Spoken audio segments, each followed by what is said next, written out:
vermijden een kluizenaar, maar dat vindt hij geen bezwaar.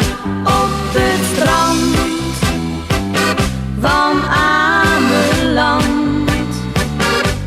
zit hij trouw op wacht, als het stormt bij nacht. Op het strand van Ameland brengt zijn licht de schepen veilig naar de kant. Vaak denkt hij terug aan die jaren en aan zijn liefste Marleen. Geplaagd door de stilte verliet zij hem, nooit meer vergat hij haast hem. Nu is hij oud en versleten, zijn enige liefde de zee.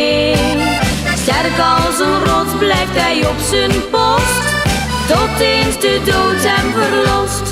Op het strand van Ameland zit hij trouw op wacht, als het stormt bij nacht.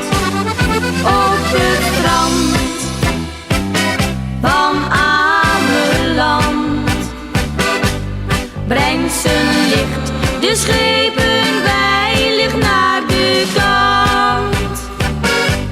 Brengt zijn licht de schepen